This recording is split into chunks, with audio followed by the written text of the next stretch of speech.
Buenas tardes alumnos, mi nombre es Paula Paredes. En esta clase vamos a ver la hemostasia.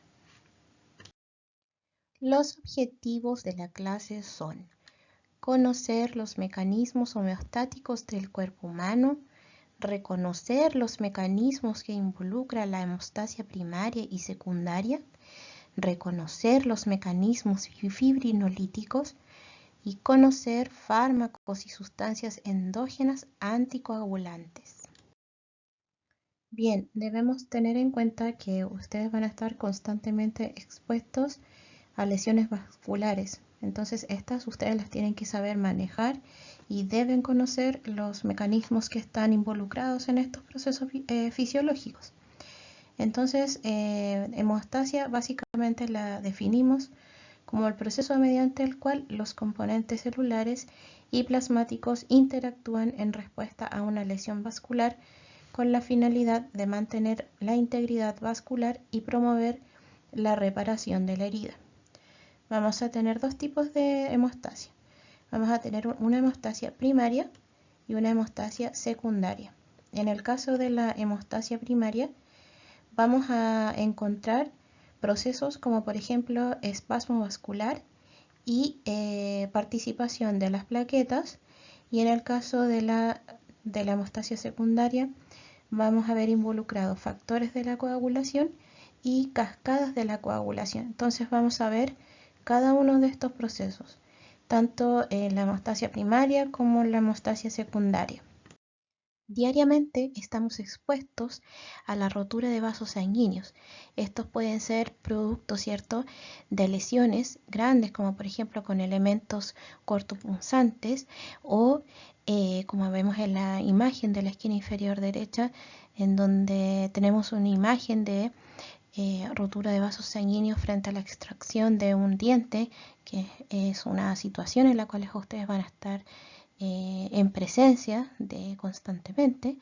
Entonces tenemos que existen mecanismos que van a permitir que la sangre fluya normalmente, y estos mecanismos naturalmente deben ser anticoagulantes. Existen también otros mecanismos que son procoagulantes, es decir, que van a formar un coágulo o un trombo que van a impedir, ¿cierto?, que la sangre frente a una lesión salga, ¿cierto?, hacia el exterior.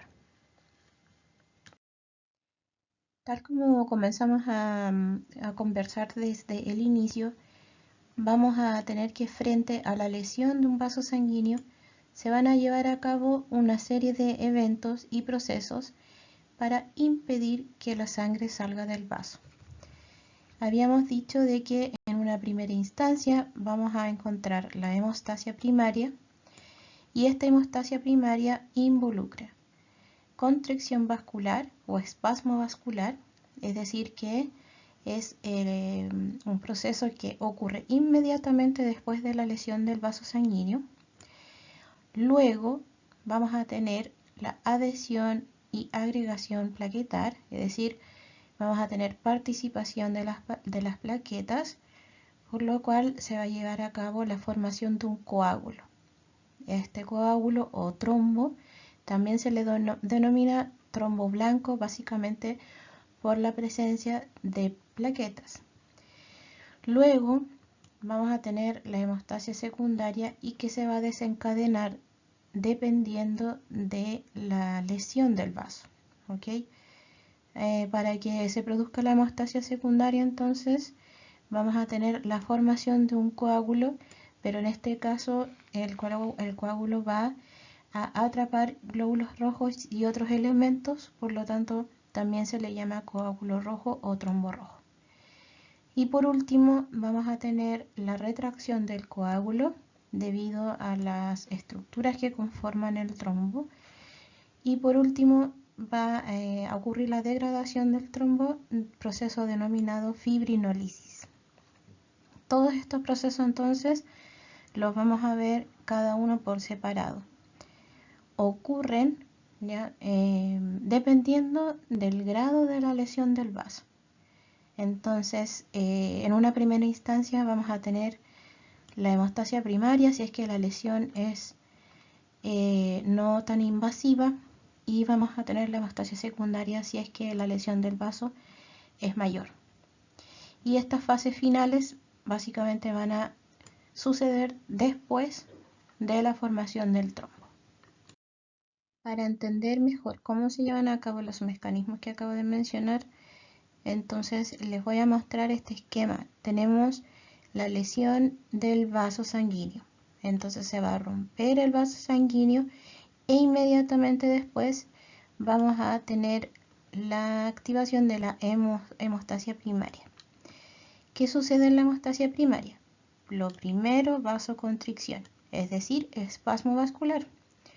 Luego vamos a tener formación del trombo blanco a partir de las etapas que involucran esta formación gracias a la participación de las plaquetas, ¿ya? Estos dos eventos, que son parte de la hemostasia primaria, como dije al inicio, ocurren de 3 a 5 minutos después de la lesión vascular, ¿ya? Luego, si es que esta lesión es mucho mayor y la hemorragia no se logra detener, aproximadamente de 5 a 10 minutos, se activa la hemostasia secundaria a través de la cascada de coagulación, que son las que vamos a ver más adelante. Se forma el trombo rojo, es decir que este coágulo va a impedir que la sangre siga saliendo del vaso. Bien, esto es gracias, a la formación de este trombo que involucra proteínas que circulan en la sangre. Y luego, después de 48 a 72 horas, vamos a tener que se degrada este coágulo para impedir, ¿cierto?, que la sangre se quede detenida, es decir, que permita el flujo normal de sangre. Obviamente que esto va acompañado también de la reparación del tejido, puesto que después de la lesión vascular, como lo vimos aquí, se tiene que reparar el vaso sanguíneo. Todos estos procesos son los que vamos a ver a continuación. Vamos a partir por la hemostasia primaria. Tal como vimos las etapas al principio, comenzaremos por el espasmo vascular. Bien, recordando algunos términos de la clase de histología, sabemos que tanto arterias como venas tienen un principio estructural similar. Tenemos tres capas, ¿cierto? Una capa íntima, que va a estar compuesta por estas células planas, denominadas principalmente capa endotelial. Luego tenemos una túnica media, compuesta por células musculares lisas y fibras de colágeno y elastina. Y también tenemos una capa adventicia o túnica adventicia, que va a estar compuesta principalmente por un entramado de fibras de colágeno. Inmediatamente después de que el vaso sanguíneo se haya cortado o roto, este traumatismo de la pared del vaso sanguíneo hace de que las fibras musculares lisas se contraigan. Básicamente esto se produce gracias a tres procesos. Primero, un espasmo miógeno local, y que es uno de los más importantes porque en este caso las plaquetas liberan tromboxano A2. También es el resultado de liberación de factores autacoides, que principalmente hace referencia a los mediadores celulares locales en el tejido.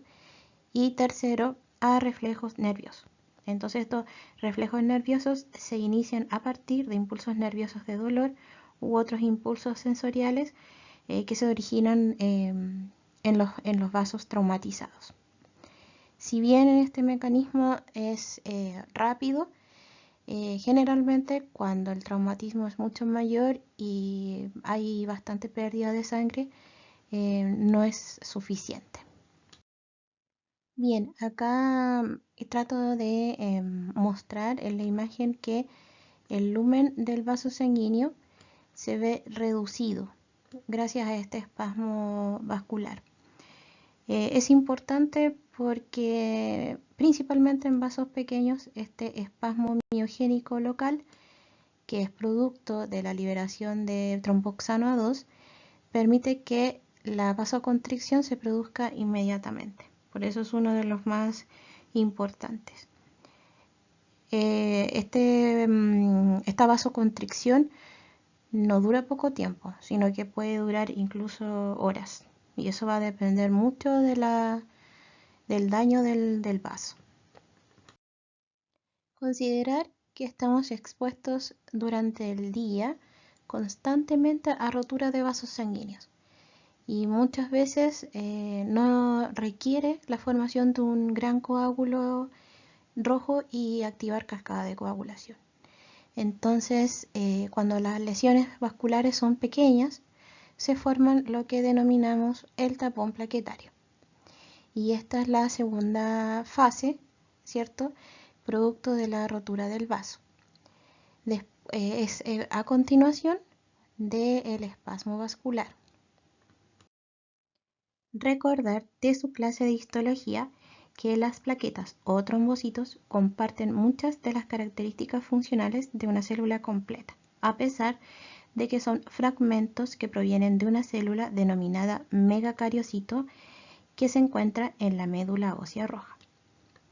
Entonces, este megacariocito, que proviene a su vez del megacardioblasto, sufre fragmentación formando estas plaquetas que van a circular aproximadamente entre 150.000 y 300.000 por microlitro de sangre. Bien, anotando las características que acabo de mencionar, que provienen del megacariocito, que son importantes en la formación del tapón plaquetario, que su número normal por microlitro de sangre son entre 150.000 y 300.000. Destacar también de que son fragmentos celulares que no se pueden reproducir. Las plaquetas son estructuras bastante activas. Tienen una semivida de aproximadamente 8 a 10 días. Su membrana plasmática, como podemos ver en la imagen de la derecha en esta micrografía electrónica, contiene abundantes fosfolípidos. Su estructura en el interior incluye el hialómero, que no contiene gránulos, que se encuentra en la periferia, y el granulómero, que se encuentra en el centro, donde vamos a encontrar abundantes gránulos. Las plaquetas son fragmentos celulares bastante activos, como lo mencioné anteriormente. Tienen abundantes moléculas de actina y miosina que participan en la contracción, tal como vimos en músculo. Tiene retículo endoplasmático y aparato de Golgi que liberan ciertas vesículas con enzimas importantes para la coagulación. Tiene abundantes mitocondrias, que ustedes saben que forma ATP. También liberan prostaglandinas, que corresponden a hormonas locales. También libera factor estabilizador de fibrina, importante en la coagulación. También liberan factores de crecimiento que ayudan a la reparación del vaso luego de la formación del coágulo. Por lo tanto, como vemos, son muy activas. Bien, en el interior de las plaquetas dijimos que existían estos gránulos. Existen los gránulos alfa, los cuales van a contener principalmente moduladores de la proliferación celular. Tenemos el FP4, que neutraliza la heparina. La heparina es un anticoagulante. Tiene beta-tromboglobulina. Tiene factor de crecimiento derivado de plaquetas, o PDGF, que es importante en la reparación vascular. Tiene trombospondina, que participa en la agregación plaquetaria. Tiene proteínas adhesivas, como por ejemplo factor de von Willebrand, que participa en la adhesión y agregación. Contiene fibrinógeno, que participa en la agregación plaquetaria y la coagulación. Tiene fibronectina, importante para la adhesión, y trombospondina, importante también para la agregación. Tiene factores de la coagulación. Tiene factor 5, que lo vamos a ver cuando veamos cascada de la coagulación. Tiene PAI1, que participa en la inhibición de la fibrinólisis. Tiene HMWK, fibrinógeno y proteína S. Las plaquetas también tienen gránulos densos. Estos gránulos densos contienen ADP, importante para la agregación y la vasoconstricción, ATP, que es la forma las abundantes mitocondrias que contiene, serotonina, que participa en la agregación y la vasoconstricción, y principalmente calcio. En la superficie de las plaquetas encontramos, aparte de gran cantidad de fosfolípidos, como lo mencionamos anteriormente, encontramos estas glicoproteínas, que en palabras simples son como pelitos que van sensando estructuras que van a liberarse producto de la rotura del vaso. Dentro de la gran cantidad de glicoproteínas que encontramos, vamos a mencionar las GP1A, que participan en la adhesión al colágeno. Tenemos la GP1B, 9, que participa en la adhesión a microfibrillas. Tenemos la GP2B, 3A, que participan en la agregación plaquetaria principalmente. Y la GP4, que participan en la unión con la trombospondina. Tal como mencioné anteriormente, aquí tenemos estas glicoproteínas que están en la superficie de la plaqueta y que son muy importantes en el proceso tanto de la adhesión al colágeno con la plaqueta y también a la formación del coágulo blanco de plaquetas. Bien, vamos a revisar las etapas de la formación del tapón plaquetario. En el esquema vemos el resumen del proceso. Es bastante simple. Tenemos cierto de que el endotelio capilar está intacto en este caso. Luego tenemos de que producto de la lesión queda expuesto el colágeno que está adherido, ¿cierto?, a este endotelio capilar. Luego las plaquetas, como están sensando, ¿cierto?, a través de sus glicoproteínas la rotura del vaso, se adhieren a este sitio en donde se encuentra la lesión. Luego sufren una serie de cambios, proceso del cual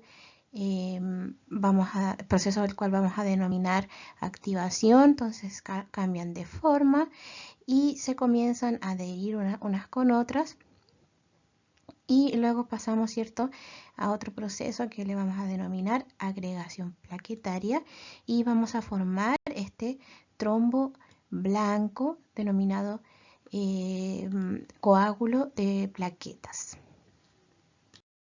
Bien, el resumen del proceso que acabamos de ver lo podemos materializar de la siguiente manera: adhesión plaquetaria, agregación plaquetaria, que involucra la activación de estas. En el caso de la adhesión, las plaquetas se adhieren entre sí a la superficie dañada que acabamos de mencionar, que es producto, ¿cierto?, de que las plaquetas están sensando la presencia de colágeno que es expuesto producto del daño del vaso sanguíneo. Y luego, en el caso de la etapa de agregación, las plaquetas sufren una transformación estructural que van a permitir agruparse entre ellas para formar el coágulo. Bien, aparte de la explicación que tenemos en la diapositiva, voy a ir agregando algunos conceptos para que podamos entender cada una de las fases.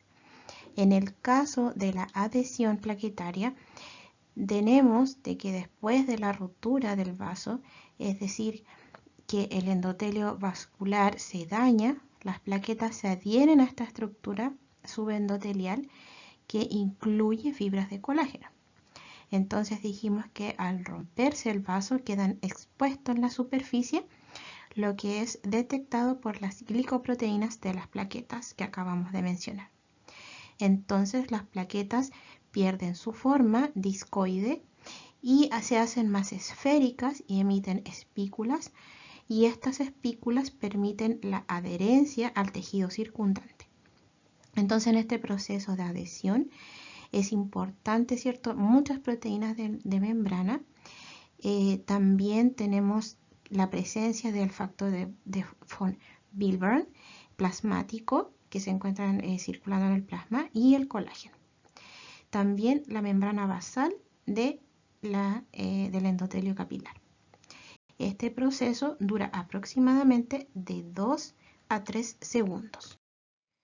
Bien, agregando a la descripción de la diapositiva, tenemos de que en el caso de la agregación plaquetaria tenemos también una secreción.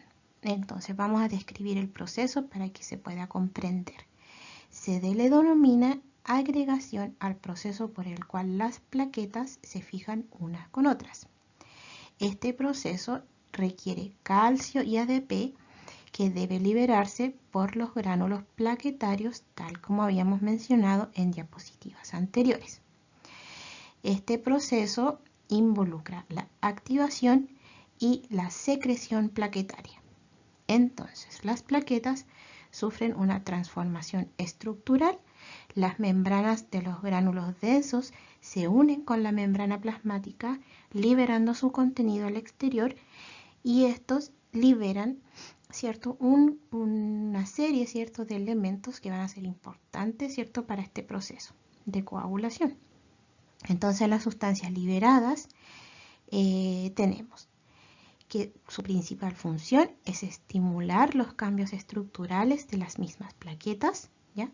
Aumentan la adherencia plaquetaria y la secreción de más gránulos plaquetarios, aumentan el reclutamiento y activación de más plaquetas y favorecen la agregación y la coagulación. Entonces, esta secreción produce más modificaciones en las plaquetas adheridas y atrae a otras plaquetas para irse agregando paulatinamente. Entonces, las plaquetas se mantienen unidas entre sí por puentes de enlaces entre sus membranas y el tejido subendotelial.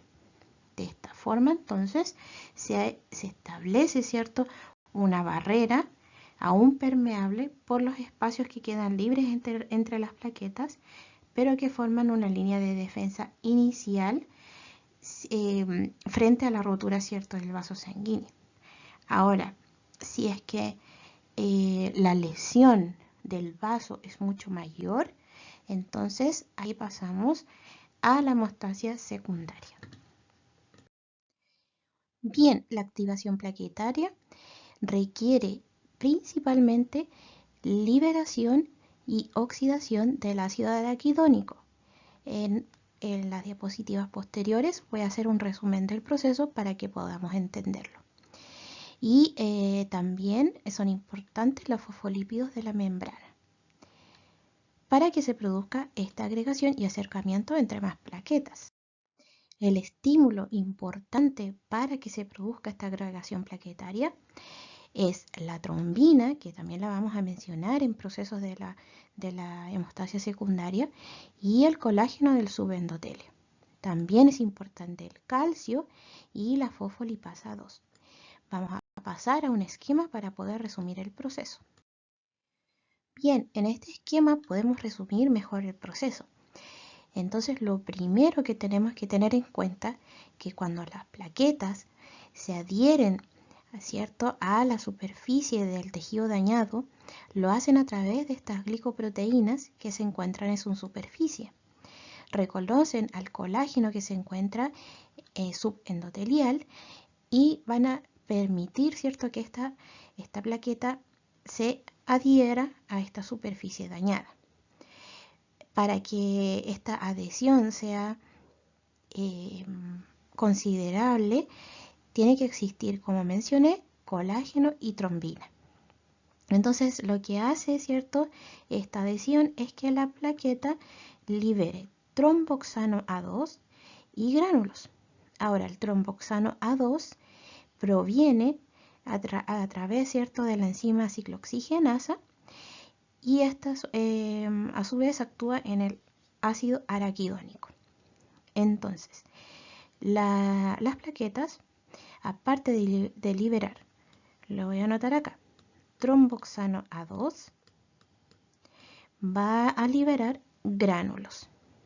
Y estos gránulos van a liberar ADP y serotonina. Su abreviación es 5-HT. Entonces, la serotonina es importante porque es un vasoconstrictor. Esta tromboxano A2 y estos gránulos que liberaron ADP y serotonina van a permitir, ¿cierto?, exponer el factor tisular importante, ¿cierto?, para poder permitir la atracción de estas proteínas o fibrinógenos y que van a permitir la agregación plaquetaria. Y en definitiva, esto va a permitir que las plaquetas se atraigan unas con otras e entre sí. Terminamos entonces con hemostasia primaria con los antiagregantes plaquetarios. Se define entonces como un grupo de fármacos que alteran o modifican la coagulación actuando en esta primera etapa, que es la hemostasia primaria. Entonces, la función de estos fármacos o estas sustancias químicas es impedir la formación del trombo o el coágulo de plaquetas. Bien, tal como mencioné, existen estos antiagregantes endógenos que son importantes para impedir en definitiva que el coágulo crezca, porque tengan en cuenta de que si el coágulo crece, para el flujo sanguíneo, entonces se produciría que la sangre no circule de manera normal. Dentro de los endógenos más importantes podemos mencionar a la prostaciclina y el óxido nítrico, también a la proteína C, que son parte del sistema fibrinolítico que va a hablar más adelante. Y dentro de los exógenos más comúnmente conocidos tenemos a la aspirina. Este fármaco principalmente participa inhibiendo a la ciclooxigenasa y por lo tanto, como habíamos mencionado, era importante para la síntesis del tromboxano. Otros fármacos parecidos a la aspirina, que corresponde al ácido acetilsalicílico, es la sulfinpirazona, el trifusal, el ditasol y el ibuprofeno. Existen otros fármacos que actúan inhibiendo la fosfodiesterasa, como por ejemplo prostacyclinas, dipiridamol, también el trifusal. Bien, ahora vamos a ver la hemostasia secundaria.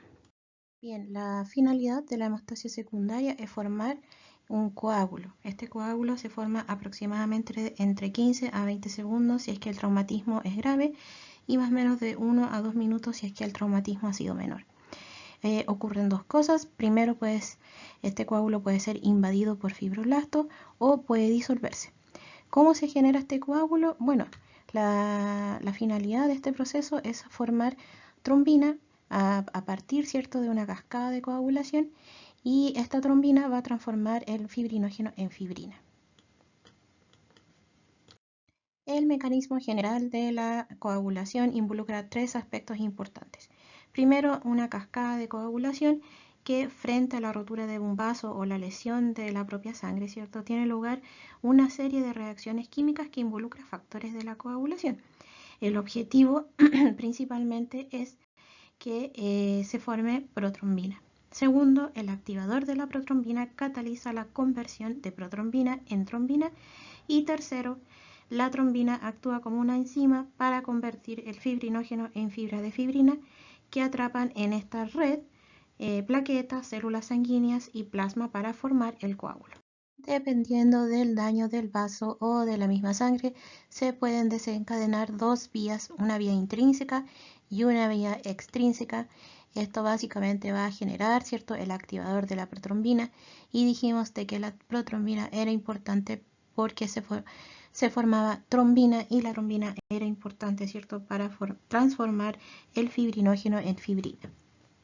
Los elementos necesarios para la coagulación sanguínea son tres, principalmente los factores de coagulación, que su principal forma de síntesis es en el hígado, el calcio y la vitamina K. Tenemos que tener en cuenta que la protrombina es una proteína del plasma, es una alfa-globulina que principalmente se caracteriza por ser una proteína inestable, la cual se desdobla generalmente en trombina, que son proteínas más pequeñas. Entonces la protrombina se forma continuamente en el hígado y el cuerpo la usa constantemente para la coagulación sanguínea principalmente.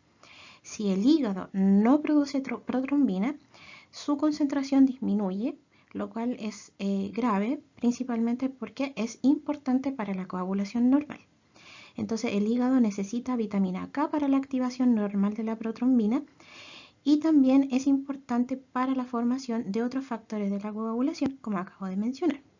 Entonces la existencia de una hepatopatía, por ejemplo, o una falta de vitamina K que impide la formación normal de protrombina, puede producir su concentración hasta niveles muy bajos. Mediante las cascadas de coagulación se forma el activador de la protrombina. Entonces la protrombina junto con el calcio van a formar trombina. La trombina actúa como enzima para transformar el fibrinógeno en monómeros de fibrina. Estos monómeros de fibrina se atraen entre sí para formar fibras de fibrina. Y estos hilos van a formar un entrelazado para poder generar el coágulo.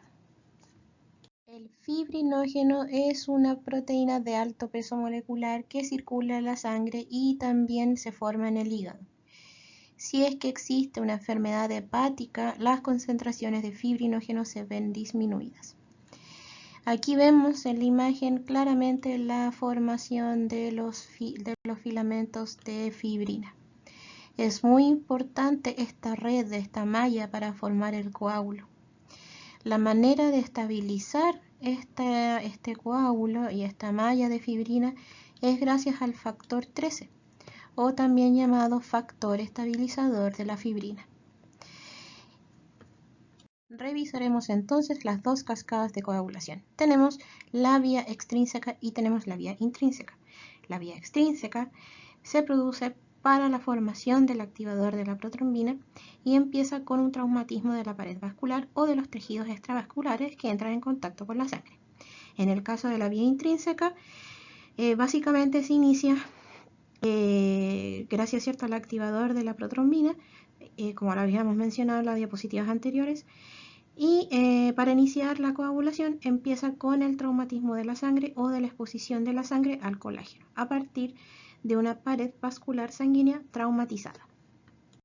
Los factores de la coagulación se designan con un número romano y aquí tenemos qué es cada uno de los factores.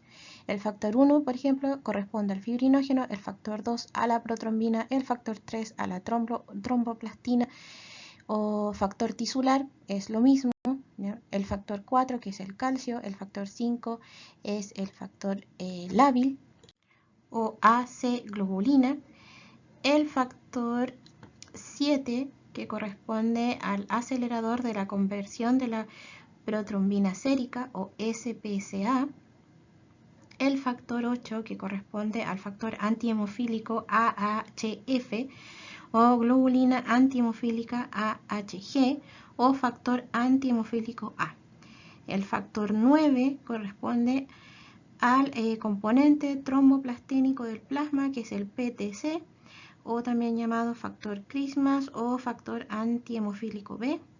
El factor 10, que corresponde al factor Stuart o factor Stuart-Power. El factor 11, que corresponde al antecedente tromboplastínico del plasma o PTA o factor antihemofílico C. El factor 12, que corresponde al factor Heigemann. El factor 13, que corresponde al factor estabilizador de la fibrina. Tenemos también la precalicreína, que es el factor Fletcher, y tenemos quininógenos de masa molecular alta, que corresponde al quininógeno de alto peso molecular, que corresponde al CAPM. Vamos a revisar primero la vía extrínseca.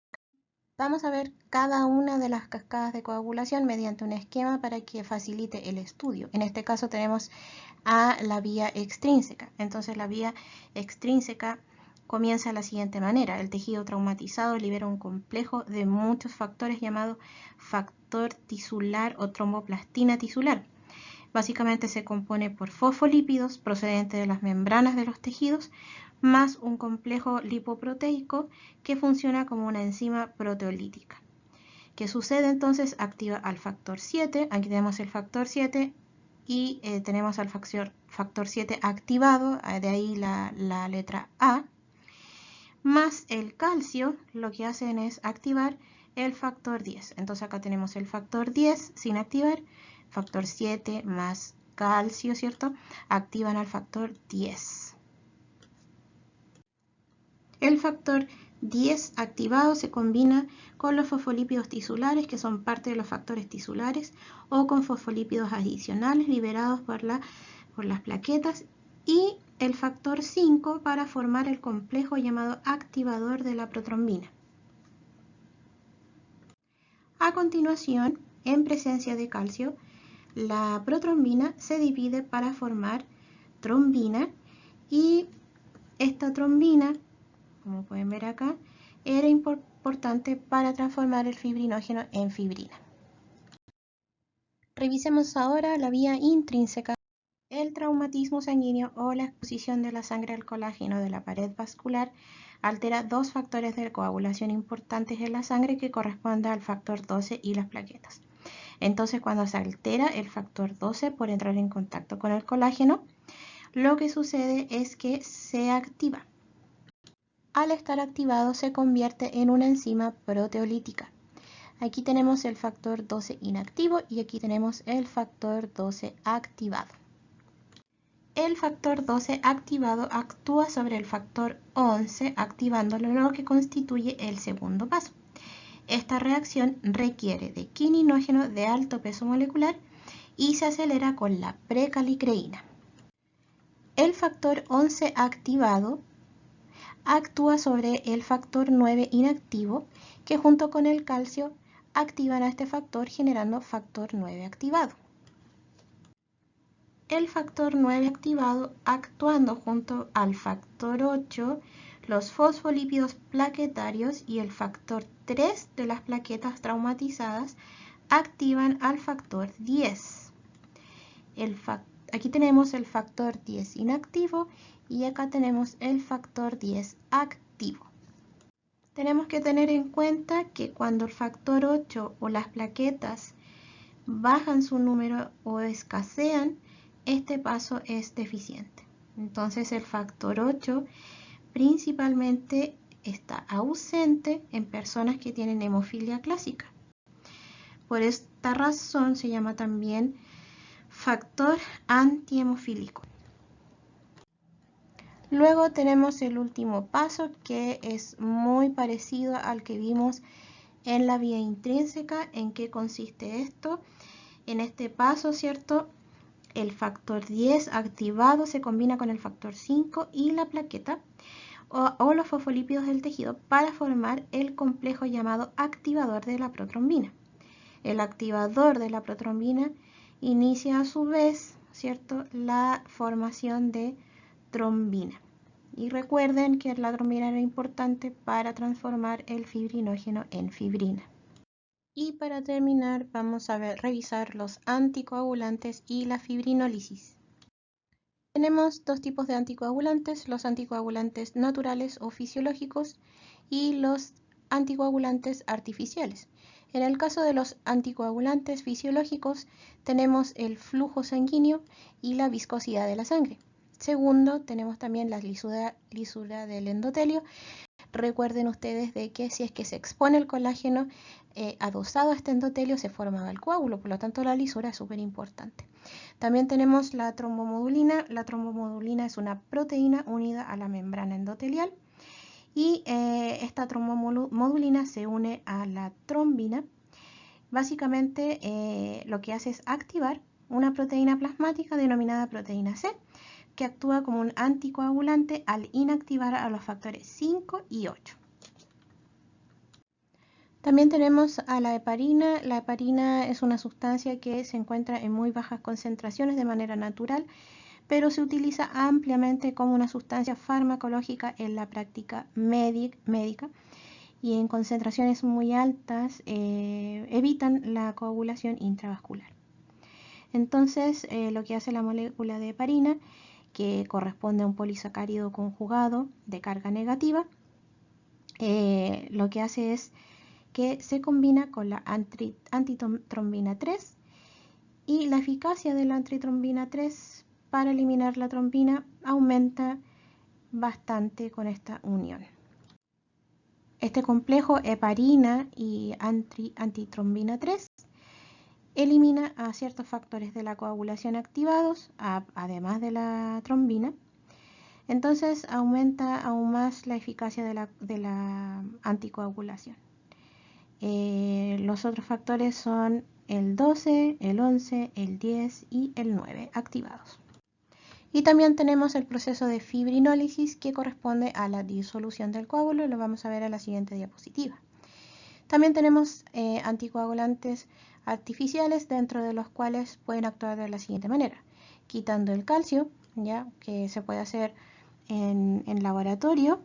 Existen ciertas pruebas de coagulación en las cuales nosotros podemos visualizar la presencia o ausencia de ciertos factores de la coagulación.